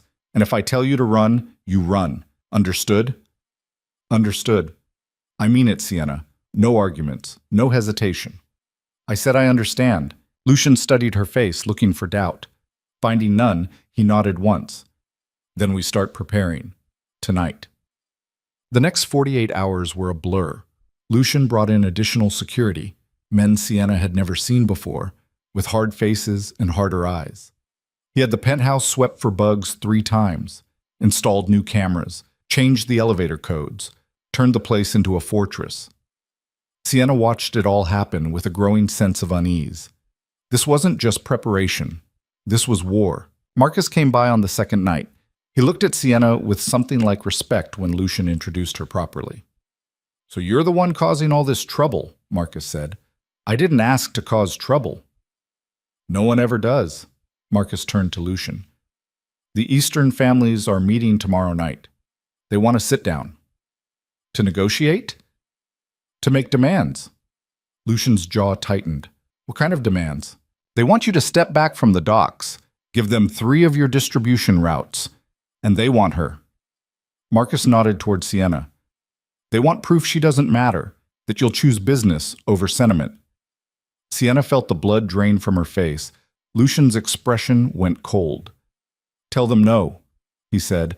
Lucian, tell them if they want a war, they'll get one. But they don't touch her. Ever. Marcus hesitated. That's going to cost you allies. Then I'll make new ones. You're choosing her over the Empire. I'm choosing what's mine. She's mine. And no one takes what's mine. Marcus looked between them, then sighed. You're going to get us all killed. Probably, but at least we'll die on our feet. After Marcus left, Sienna turned to Lucian. You can't do this. You can't sacrifice everything you've built for me. Watch me. Lucian, I'm not giving you up. Not to them. Not to anyone. His voice was fierce. I've spent 15 years building an empire and it's hollow. Empty. None of it matters if I lose you. You barely know me. I know enough. I know you're braver than anyone I've ever met. I know you look at me like I'm worth saving even when I'm not. I know that for the first time in my life, I wake up and feel something other than dread. He cupped her face in his hands. I know that I love you, and I'm done pretending that's a weakness. Sienna's throat felt tight. What if they kill you? Then I die knowing I chose something real. That's not romantic, that's stupid. Maybe, but it's my choice. Sienna wanted to argue, wanted to tell him he was being reckless and irrational and throwing away everything for nothing. But she couldn't, because deep down, she understood. Because she'd do the same thing if their positions were reversed. Okay, she said finally, but promise me something. What? Promise me you'll be smart about this, that you won't just throw yourself into danger because you think you have to prove something. I can't promise that. Lucian, he sighed. I'll try. That's the best I can do. It would have to be enough. Listen. The meeting with the Eastern families was set for the following night at a warehouse on the waterfront. Lucian left the penthouse at 10, dressed in a black suit that made him look every inch the crime lord he was. Sienna wanted to go with him, but he'd refused. "This is business," he'd said, "and business gets ugly. Then let me see ugly." No. She'd argued, but he'd been immovable. So she waited, paced the living room, watched the clock, tried not to imagine all the ways this could go wrong. Vera sat with her, silent and watchful. The guards positioned themselves at every entrance. The penthouse felt like a tomb. At midnight, Lucian's phone buzzed with a text. Vera checked it and stood abruptly. "What?" Sienna asked. "The meeting's over. He's on his way back." "Is he okay?" Vera didn't answer right away. Then she said, "He's alive." That wasn't the reassurance Sienna had been hoping for. When the elevator doors finally opened, Lucian stepped out alone. His knuckles were bruised, there was blood on his collar, and his eyes were cold in a way that made Sienna's stomach twist. "What happened?" she asked. "They made their position clear. I made mine clearer." "Lucian, not now." He walked past her toward his office. "I need to think." Sienna followed him. "Don't shut me out." "I'm not shutting you out. I'm trying to figure out how to keep you alive." "By yourself? That's not how this works." Lucian spun around. "What do you want from me, Sienna? You want me to tell you that the meeting was a disaster? That half the families are calling for my head? That the other half are waiting to see if I'm strong enough to survive this?" His voice rose. "You want me to admit that I walked into that room and realized I've made enemies of people who used to be allies, all because I can't let you go?" "Yes. I want you to admit it, because pretending you're fine isn't helping anyone." Lucian stared at her. Then he sank into his chair and put his head in his hands. "I don't know how to fix this." Sienna crossed the room and knelt in front of him. "Then don't fix it alone. You can't help with this." "Why not?" "Because you're what they want. And the only way to end this is to give them what they want or destroy them completely." "Then destroy them." Lucian looked up. "You don't know what you're asking." "I know exactly what I'm asking. You said you loved me. You said you'd choose me over the Empire. So choose. Stop trying to have both. Pick a side and fight for it. If I go to war with the Eastern families, people will die. Innocent people. People who have nothing to do with this. And if you don't go to war, I'll die. Is that better?" Lucian's expression twisted. "No." "Then make the choice." He was quiet for a long time. Then he said, "I need to call in favors. Old alliances. People who owe me." "Then do it. It's going to be bloody. I know. And there's no guarantee we'll win. I know that too." Lucian pulled her up and into his lap, holding her like she might disappear. "You're going to regret this." "Probably. But I'd rather regret fighting than regret running." He kissed her forehead. "I don't deserve you." "No. But you're stuck with me anyway." Tab. The next week was chaos. Lucian worked 18-hour days, meeting with allies, calling in debts, building a coalition. Sienna watched him burn himself out trying to hold everything together. She tried to help, but there was only so much she could do from inside the penthouse. On the 8th day, Marcus came back with news. "We have commitments from the southern families," he said, "and the West Coast is staying neutral, which is better than we expected." "What about the North?" Lucian asked, still deciding. They want to see how this plays out before they pick a side. "Cowards." "Smart. They don't want to back the losing horse." Lucian's jaw tightened. "Then we make sure they see us winning." Marcus nodded. "There's something else. One of Constantine's old lieutenants wants to meet. Says he has information. It's a trap." "Maybe. But if it's not, he could give us an advantage." Lucian considered this. "Set it up. But I choose the location, and I go armed." "Understood." After Marcus left, Sienna turned to Lucian. "You think he's telling the truth? The lieutenant?" "No, but I think he wants something, and I need to know what." "Let me come with you." "Absolutely not." "Lucian?" "Sienna, no. This is exactly the kind of situation where you being there would be a liability. Or it could be an asset. If he sees I'm not some helpless victim, it might change his calculation." Lucian shook his head. "You're not coming. You're being overprotective. And you're being reckless." They stared at each other. Finally, Sienna sighed. "Fine, but you take extra security." "I always do." The meeting was scheduled for 2 days later. Lucian left the penthouse at dawn, fully armed, with 6 men. Sienna watched him go and tried not to think about all the ways this could end badly. Hours passed. Vera brought her lunch. Sienna couldn't eat. She paced, checked her phone, paced some more. At 3 in the afternoon, Vera's phone rang. She answered it, listened, and her face went white. "What?" Sienna demanded. Vera hung up. "There was an ambush. Lucian's men are down. He's—" She stopped. Sienna's world tilted. "He's what?" "Missing." The word hit her like a fist to the chest. "What do you mean, missing?" The lieutenant set him up. There were 20 men waiting. Lucian's team fought back, but they were outnumbered. By the time reinforcements arrived, Lucian was gone. Sienna couldn't breathe, couldn't think. "Where is he?" "We don't know. They took him." "Then find him." "We're trying. Try harder." Sienna's voice was shaking. "You find him, now." Vera nodded and started making calls. Sienna stood in the middle of the living room, feeling like the floor had dropped out from under her. Lucian was gone. Taken. Probably being tortured. Possibly already dead. And it was her fault. If she hadn't insisted on staying. If she'd just left when he'd asked her to. If she hadn't made him choose between her and his empire. "Stop," Vera said sharply. Sienna looked up. "What?" "I can see what you're thinking. This isn't your fault." "Yes, it is. He's in danger because of me.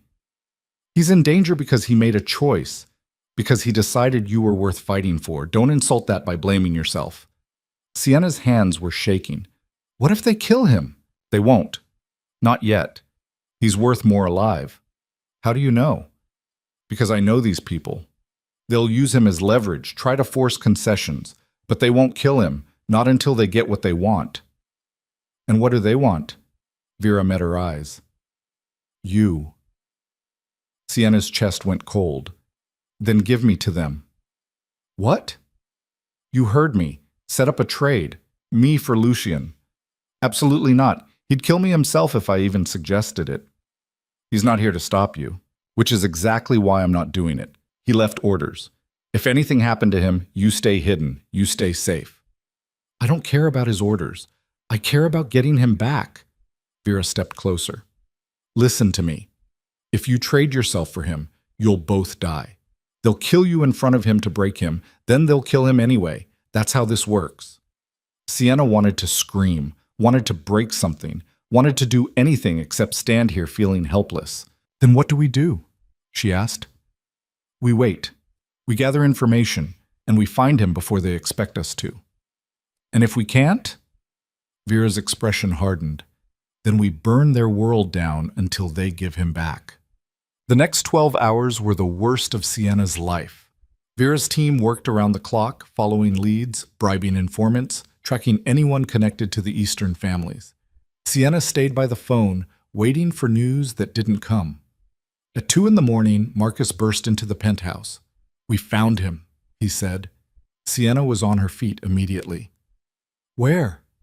"Old shipping yard on the east side. They're holding him in one of the warehouses." "Is he alive?" Marcus hesitated.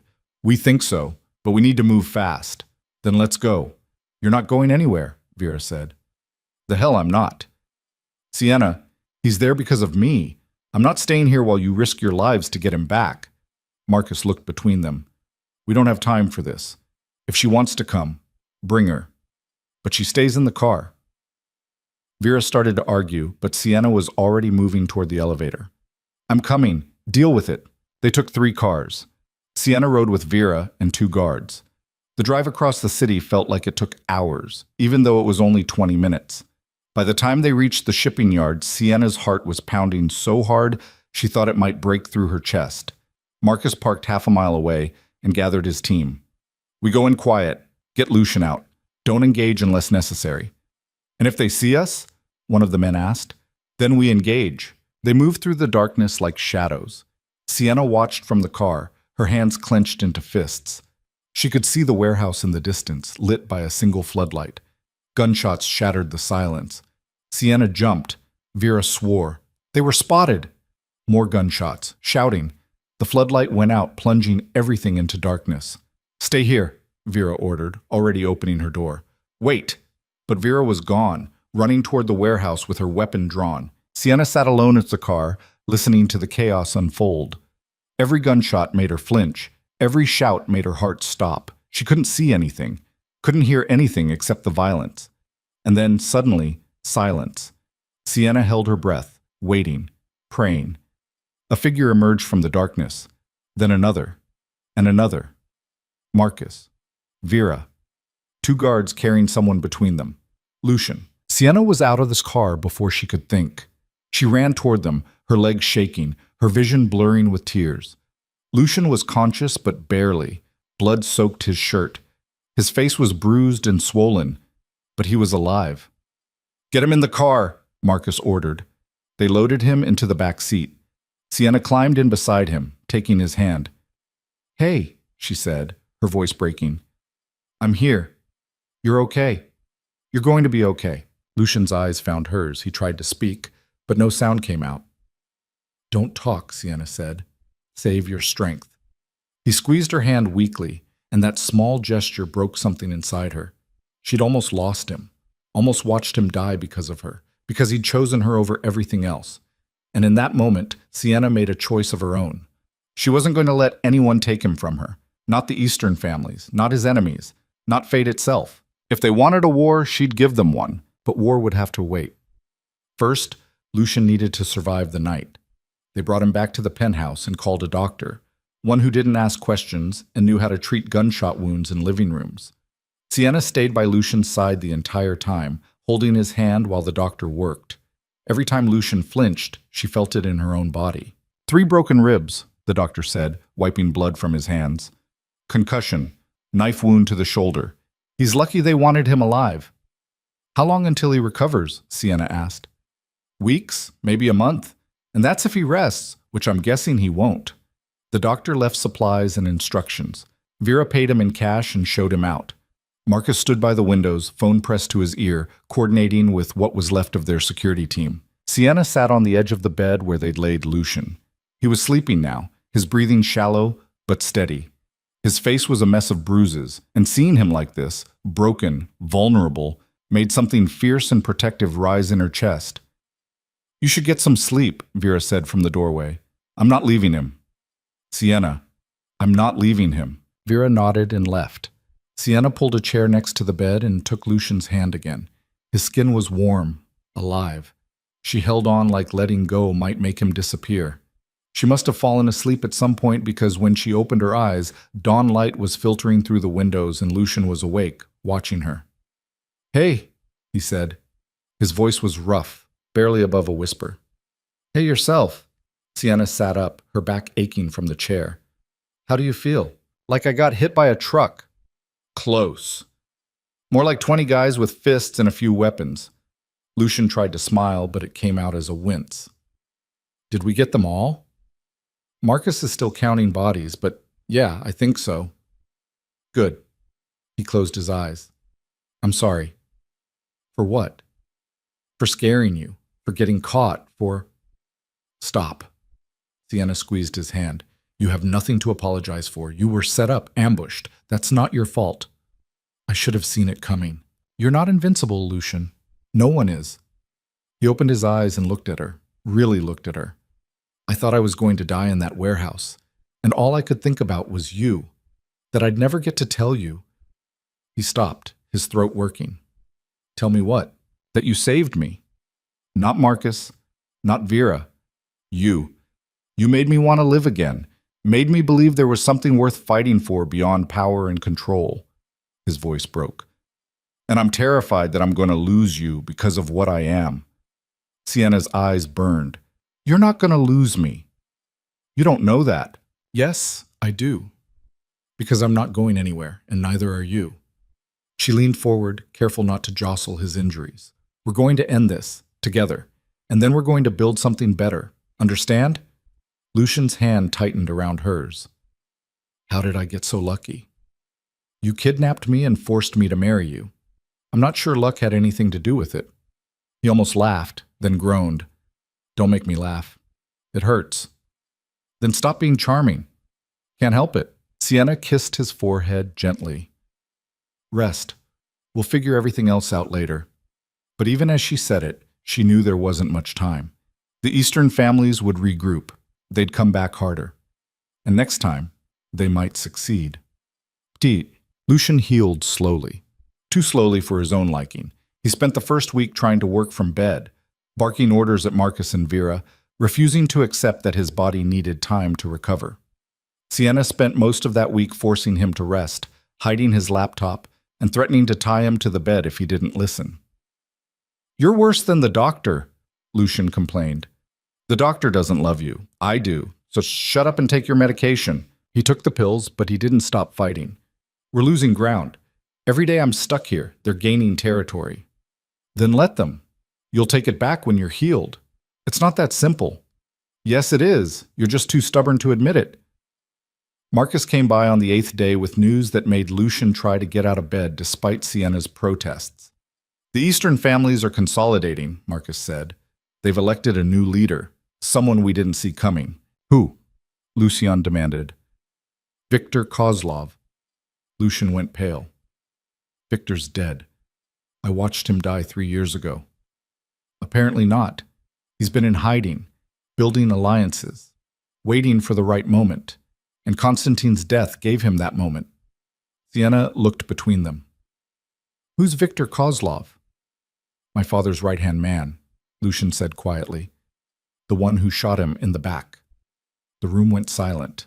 "He's the reason I took over," Lucian continued. "The reason I built this empire. I spent years hunting him, and when I finally found him, I thought I'd ended it. But if he's alive, he's going to come for you," Marcus finished. "And he won't stop until you're dead." Lucian's jaw tightened. "Then we hit him first." "You can barely stand," Sienna said. "I don't need to stand. I need to think." "Lucian." "She's right," Marcus interrupted. "You're in no condition to fight, but we can prepare, gather intelligence, find out where he's hiding." Lucian looked like he wanted to argue, but the pain in his ribs kept him from moving. "Fine, but I want daily reports. And the second I can walk without feeling like I'm dying, we move." Marcus nodded and left. Sienna turned to Lucian. "You can't fight him like this." "I don't have a choice." "Yes, you do. You can wait. Heal. Plan this properly. If I wait, more people die. He'll keep pushing until I respond, and every day I don't is a day he looks stronger and I look weaker." "So what?" "Let him look strong. Let him think he's winning. Then hit him when he's overconfident." Lucian studied her. "When did you start thinking like a strategist?" "When I fell in love with one." Despite everything, Lucian smiled. "You're too smart for your own good." "Someone has to be, since you insist on being reckless." He pulled her closer, ignoring the pain in his ribs. "I promise. When this is over, we'll leave. Start fresh somewhere else. Build a life that doesn't involve looking over our shoulders." "You mean that?" "Every word." Sienna wanted to believe him. But she'd learned enough about his world to know that leaving wasn't simple, that men like Viktor Kozlov didn't let grudges die. "What if he doesn't stop?" she asked quietly. "What if even after we beat him, someone else comes? Then we deal with them too. But I'm done living in fear, Sienna. I spent 15 years being afraid of ending up like my father, of dying alone and unloved. And then you happened, and now I'm more afraid of wasting the time I have with you than I am of dying." Sienna's throat felt tight. "That's the most romantic thing anyone's ever said to me." "I have my moments." She kissed him, careful and gentle. When she pulled back, Lucian's eyes were serious. "I need you to promise me something," he said. "What?" "If this goes bad, if Viktor gets past our defenses and comes for me, I need you to run. Don't try to save me, don't try to fight, just run and don't look back." "No." "Sienna, I said no. We're in this together, remember? I'm not running, not from him, not from anyone. You're going to get yourself killed." "Maybe, but at least I'll die fighting for something that matters." Lucian looked at her like she'd just torn his heart out. "You matter, more than anything, and I can't—" His voice broke. "I can't lose you." "Then don't. Win this fight. Come back to me, and we'll build that life you promised." He pulled her close and held her like she was the only thing keeping him anchored to the world. 2 weeks later, Lucian was finally strong enough to stand without grimacing. The bruises had faded to yellow and green. The ribs still hurt, but he could move, could think clearly, could plan. Marcus brought him everything they'd gathered on Victor, locations of his known associates, financial records, surveillance photos. It was a mountain of information, and Lucian absorbed all of it like a man possessed. He's operating out of the old textile factory on the north side, Marcus said. Heavy security. At least 30 men at any given time. How do we get in? We don't, not directly, but we can draw him out. Lucian looked up. How? Marcus hesitated. He wants you, specifically. If we make it known you're somewhere vulnerable, he'll come. You want to use me as bait. It's the fastest way to end this. Sienna, who'd been listening from the doorway, stepped into the room. Absolutely not. It's a good plan, Lucian said. It's a suicide plan. It's the only plan that guarantees Victor comes out of hiding, and guarantees you get killed. Lucian stood, moving carefully. I'm not getting killed. I'll have backup, a team in position. We'll control the environment. Or he'll anticipate that and come with more men than you can handle. Then we bring more men too. Sienna shook her head. This is insane. There has to be another way. There isn't. Victor won't stop until one of us is dead, and I'd rather it be him. She looked at Marcus. Tell him this is crazy. Marcus sighed. It's risky, but it's also our best shot. Victor's cautious. He won't expose himself unless he thinks he can finish this personally. And if it goes wrong, then we adapt. Sienna turned back to Lucian. She could see the determination in his eyes, the resolve. He'd already made up his mind. If you do this, she said slowly, I'm coming with you. No. Yes. If you're going to dangle yourself as bait, I'm going to be there to make sure you don't do anything stupid. Sienna, I'm not arguing about this. Either I come or I follow you anyway. Your choice. Lucian looked like he wanted to lock her in a room, but he also knew her well enough by now to know she meant it. Fine, he said finally, but you stay in the car. You don't leave it for any reason. Agreed. Marcus looked between them. This is a terrible idea. Probably, Lucian said, but it's the only one we've got. They set the trap for 3 days later. Lucian let it slip through carefully chosen channels that he'd be meeting with potential allies at a warehouse on the waterfront. Neutral ground, minimal security, the kind of opportunity Victor wouldn't be able to resist. The night of the meeting, Sienna rode with Lucian in the back of an armored sedan. He was dressed in a suit, armed with 2 handguns and a knife. He looked calm, but Sienna could see the tension in his shoulders. You don't have to do this, she said. Yes, I do. Why? Why does it have to be you? Lucian looked at her. Because he killed my father. Because he started this. And because I'm the only one who can end it. That's not true. Yes, it is. Victor's not interested in Marcus or Vera or anyone else. He wants me. And if I don't face him, he'll keep coming. He'll hurt everyone I care about until I have nothing left. So this is about revenge.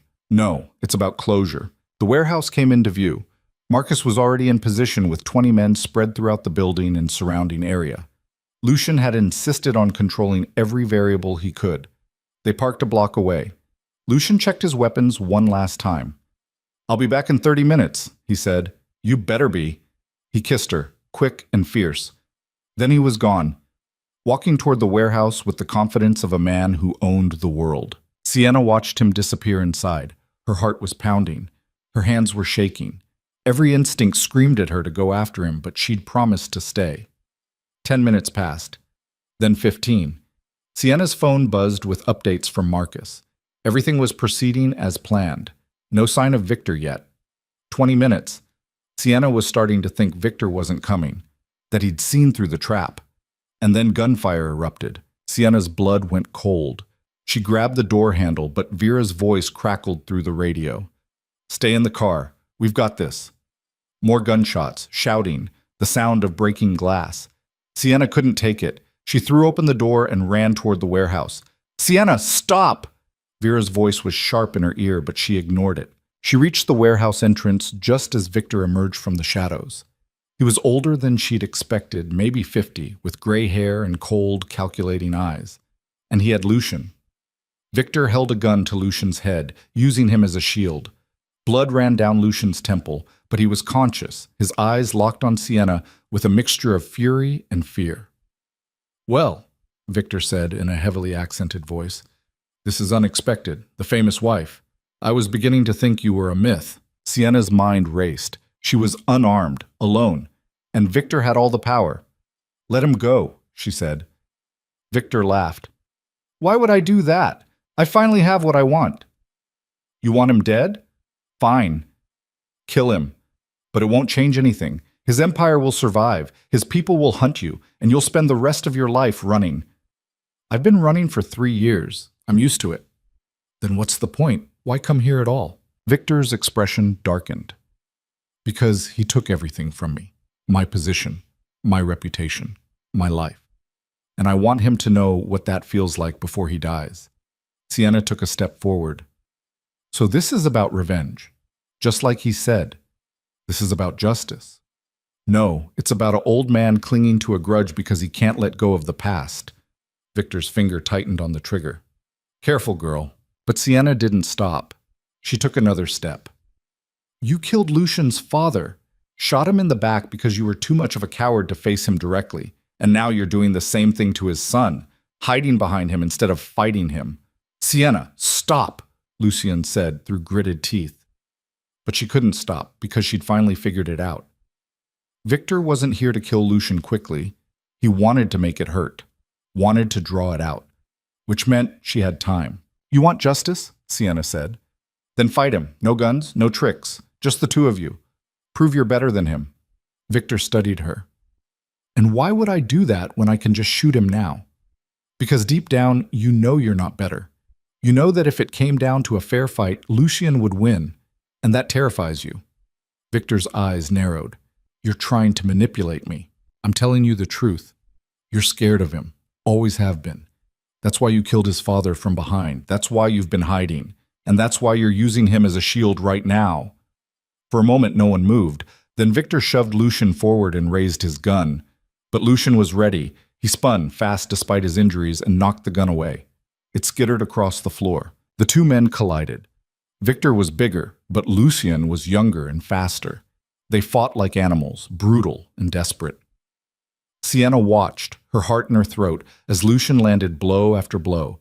But Victor got in a hit to Lucian's ribs, the ones that were still healing, and Lucian went down with a gasp of pain. Victor lunged for the gun. Sienna ran. She didn't think, just moved. She reached the gun half a second before Victor did and grabbed it with shaking hands. Victor froze. Sienna pointed the gun at him, her finger on the trigger. She'd never held a gun before, didn't know how to use one properly. But she knew which end to point. "Get away from him," she said. Victor smiled. "You won't shoot." "Try me. You're not a killer. I can see it in your eyes." Sienna's hands were shaking so hard she could barely hold the weapon. He was right. She wasn't a killer. She'd never hurt anyone in her life.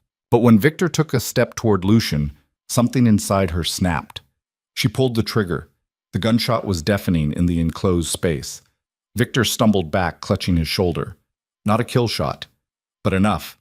Lucian grabbed Victor and slammed him against the wall. "It's over." Victor laughed, blood bubbling from his lips. "You think killing me ends this? There's always someone else, always another threat." "I know, but you're not one of them anymore." Lucian's fist connected with Victor's jaw. Once. Twice. The older man crumpled. Marcus appeared with reinforcements. They secured Victor and hauled him away. Lucian turned to Sienna, his face pale. "You shot him," he said. Sienna looked down at the gun in her hands. She was shaking all over. "I didn't mean to. He was going to hurt you, and I—" Lucian took the gun gently and set it aside. Then he pulled her into his arms. "You saved me," he said into her hair. "I thought I was going to lose you." "You didn't. You won't. I promise."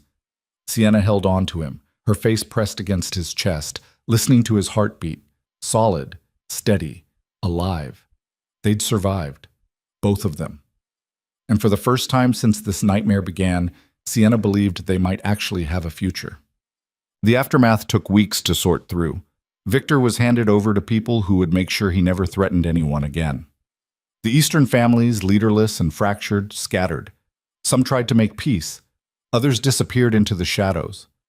Lucian spent that time cleaning house, cutting ties with anyone he couldn't trust, consolidating power with the people who'd stood by him.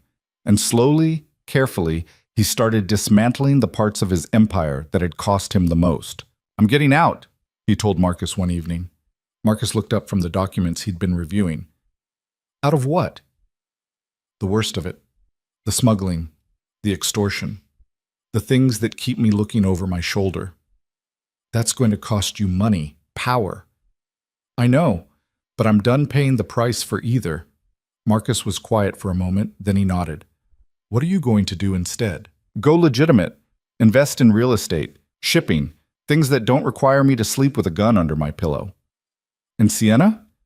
Lucian smiled. "I'm going to marry her. Again. The right way this time." Well, 1 year later, Sienna stood in a small chapel overlooking the ocean. The place was nothing like the cold penthouse where she'd been forced to say vows to a stranger. This was warm, intimate, filled with people who actually cared about them. Vera stood beside her as her maid of honor.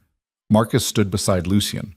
There were maybe 20 people in the chapel total, friends, allies, the few family members either of them had left. When the officiant asked if Lucian took Sienna to be his wife, he didn't hesitate. "I do." And when Sienna was asked the same question, she smiled and said, "I do." This time, the words weren't forced. This time, they were a choice, a promise, a commitment made freely. Lucian slid a new ring onto her finger, different from the one he'd given her that first night. This one had been chosen together, designed together, a symbol of something built on trust instead of fear. When they kissed, it felt like the beginning of something instead of the end. The reception was small and quiet. They ate good food and drank good wine and danced to music that didn't have to compete with the sound of gunfire or shouting. At one point, Sienna found herself alone with Vera on the terrace. "Thank you," Sienna said. "For what?" "For keeping me sane. For protecting him. For everything." Vera shrugged. "I was just doing my job." "No. You did more than that. You became a friend." Vera looked uncomfortable with the sentiment, but she nodded. "He's different now. Because of you." "He's different because he chose to be." "Maybe, but you gave him a reason." Inside, Lucian was talking with Marcus, laughing at something. He looked lighter, happier, like the weight he'd been carrying for 15 years had finally been lifted. Sienna walked over and slipped her hand into his. He looked down at her and smiled. "Ready to go?" he asked. "Where are we going?" "Anywhere you want." They'd bought a house outside the city. Nothing extravagant. Just a place with a yard and windows that opened and neighbors who didn't know who Lucian Cross was. Sienna had started teaching again, part-time at first, then full-time when she realized how much she'd missed it. Lucian still worked, but his days were shorter now, quieter. He came home for dinner, took weekends off, learned how to live a life that didn't revolve around survival. It wasn't perfect. They still fought, still struggled with the ghosts of everything that had brought them together. Lucian still woke up sometimes in the middle of the night, reaching for a gun that wasn't there. Sienna still had nightmares about the warehouse, about Victor, about all the ways things could have gone wrong, but they faced it together. And slowly, the nightmares became less frequent, the scars became less visible. One evening, about 6 months after the wedding, they were sitting on the porch watching the sunset. Lucian had his arm around Sienna, and she was leaning into him, content. "Do you ever regret it?" he asked. "Regret what?" "Staying, choosing this, choosing me." Sienna thought about it, about the fear and the pain and the moments when she'd been absolutely certain she was going to lose him. "No," she said finally. "I don't regret it. Do you regret bringing me into your life?" Lucian pulled her closer. "Not for a second. Even though it almost got you killed. Especially because of that. Because it forced me to figure out what actually mattered. And it turns out the empire I spent 15 years building wasn't it. You were." Sienna smiled. "That's very romantic for a former crime boss." "I have my moments." They sat in silence for a while, watching the sky turn pink and gold. Somewhere in the distance, kids were playing. A dog was barking, normal sounds from a normal world. "I love you," Sienna said. "I love you too." And for the first time in either of their lives, those words didn't come with conditions or complications or fear. They were just true, simple, real. What had started as a cage had become a choice. What had started in terror had ended in peace. And two people who'd been broken in different ways had found a way to heal each other. It wasn't a fairy tale. It wasn't perfect. But it was theirs. And that was enough.